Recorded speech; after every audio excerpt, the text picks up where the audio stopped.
This is Oregon Community Access. We're here 2020 at STEAM, and we have our new director, Leslie. Yes, hi, how are you guys, everybody, today? I hope you all come down and see us and check out all our fun, great STEAM projects and art projects and all the wonderful demonstrators that we have today. Well, by the time the community sees this, they'll already have been here, which is wonderful. But we're going to make this for next year, and we'll air this. And what we're going to do is show the events of the day, the wonderful projects the children have put together, the mad scientist, and then the performing arts. Is there anything else that's going to happen today? So parents in the future and kids in the future will know what's happening. Sure. So all the kids that do STEAM projects, they get to be reviewed by local scientists that actually will sit there and talk to them about what they learned on their projects and all kinds, find out what the kids are learning about from this. All our artists, all the kids receive medals so that they are all recognized for all their hard work that they've done. We also have, in between our two mad science demonstrations, we have 9 student performers today that will be performing on stage in our little theater, and everything from piano to singing to guitar to a yo-yo demonstration. Wonderful. Okay, we're going to explore right now. Thanks for being with us. You're welcome. So we're here with Henry at PVE in the STEAM Fair, and Henry's going to talk about your project. So this is why do you need all the ingredients in your cookies? And here there's like no flour. It turned out pretty flat, and it's pretty sticky if you touch it right now. But You're right.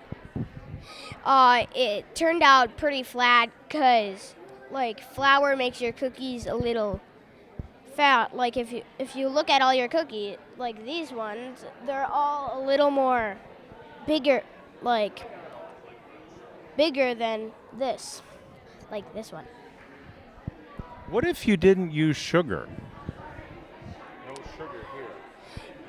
No sugar would definitely turn out, it would be like really, really hard and dry, probably a little crumbly too.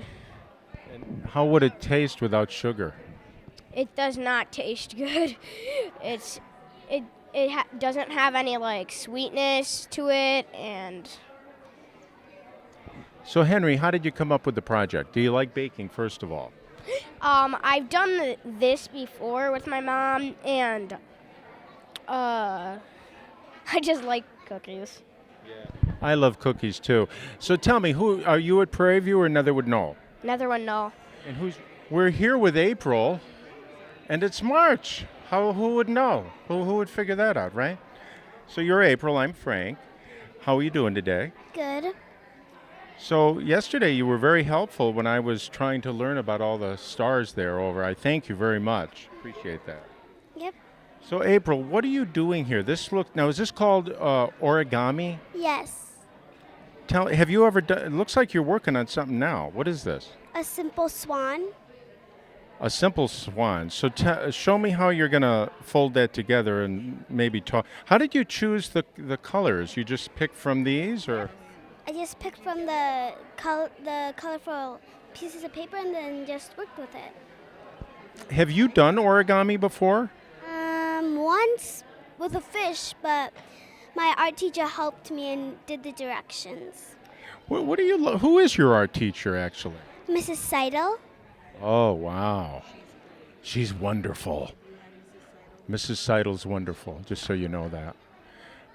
This origami has fascinated me because it's like miniature, cool, big things, but with paper and how you fold it. And it's kind of like fun to do, isn't it? Yes, it is fun to do. Do you have a favorite color or an object here that is part of the origami that you really love?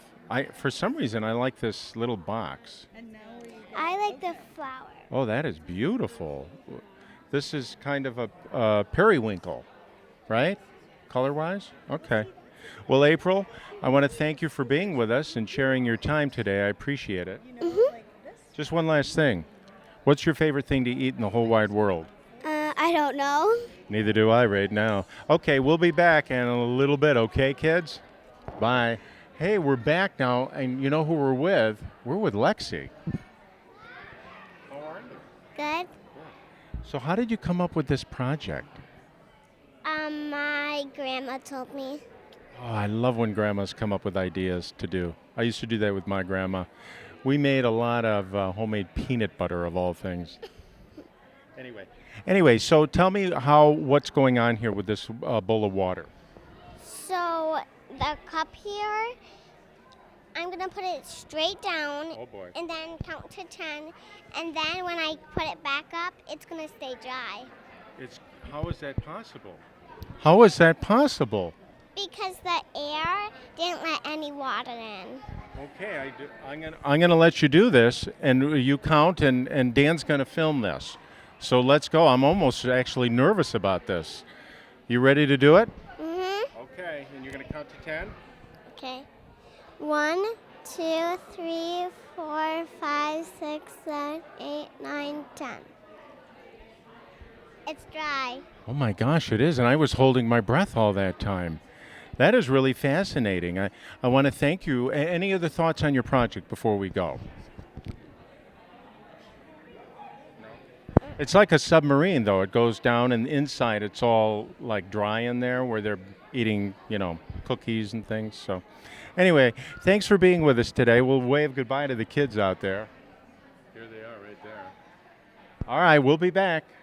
So we're here with the UW chocolate alumnus or alumni? Food science. Oh, the food science. Forgive me. Anyway, I love chocolate. I think we're going to talk about it, right? Could you tell me who you are? I'm Samantha with the Food Science Club. Great, Samantha. Now, I do want to introduce everyone, so let's go down the line here. I'm Will. Will? Yeah. If there's a will, there's a way. I'm Mariah. Mariah. I'm Tanner. Tanner. And Amber. Amber.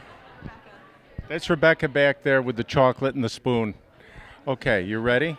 I guess so. What's going on here with the chocolate? Today we're introducing chocolate manufacturing to children and showing them a chocolate fountain to help explain how chocolate moves as a fluid and just the overall process from cocoa bean to chocolate bar over there. May I take? Yeah. It doesn't really have an odor. It doesn't have an odor, but is this literally where chocolate comes from? Mm-hmm. So inside the cocoa pod, this grows on a plant, and they harvest these, and on the inside, you cut it open and it looks like this initially, but this is a dried out version of that to get the cocoa beans. Cocoa beans right here. So where is the bulk of these coconut pods grown? They're grown near the equator because the temperature has to be right for these plants to grow. So in South America and in Africa. Not in Wisconsin. Not in Wisconsin. Too cold. Can it be grown in a greenhouse? Yes, it can be grown in a greenhouse. Mariah actually saw one. Mariah, where did you see one? I've seen one at the Tucson Greenhouse Center at the Biotron or the Biosphere 2, and then I've also seen it in Atlanta, Georgia. Wow, that's something. So you guys, of course, have all the chocolate you want. It's probably delicious. So what's the difference between dark chocolate and light chocolate besides the dark and the light? Dark chocolate to me tastes bitter. Am I wrong with this? And why is that? The dark chocolate can have a bitter taste because it has a higher cocoa solids amount, which contains like the bitter flavor compounds. So why do people like it? I like that milk chocolate. I like dark chocolate. I think it's just all your taste buds. We're not going to get in a fight about this, are we? Because anyway, what is your favorite chocolate here in the Wisconsin area? Do you have a chocolatier that you like? Kilwin's chocolate on State Street. Okay, we'll be going there later if they're open. Anyway, what is your favorite part of school right now for all of you? I'd like to have you say. Sure. Yeah, my favorite part of school is how tight-knit our food science community is, because we're a pretty small major. So we really just lean on each other, through our learning and all that. And now that most of us are seniors here, or juniors, So now that we're kind of farther in our career, we really get to like engage in a lot of the fun learning and like sort of electives, like candy science. Like she took candy science, that's how she knows all that. So all the electives we get a chance to do in the food science department. Great. And you? I would have to say the same, like getting to know my peers and learning all of the material, but not being alone in the learning, like making it a group experience. Fantastic. I like getting to know all of the facts about food from a different perspective, from a science perspective, instead of just a general consumer. And now we got to get him here. What's up? Sorry. Did you hear the question? No, I was too mesmerized by the chocolate flow over here. I'm going into dreamland watching it. So I asked, what's your favorite part of school right now? I really like learning about the facts of food science. It's really cool to apply science to stuff we interact with every day, and making food's awesome. I don't know. Yeah. All right, great. We're going to go back and ask them because we don't want to exclude anyone. All right, here we go. Did you guys hear the question? What's your favorite part of school right now? I think all of these events that I can do outside of school makes it more engaging. Great.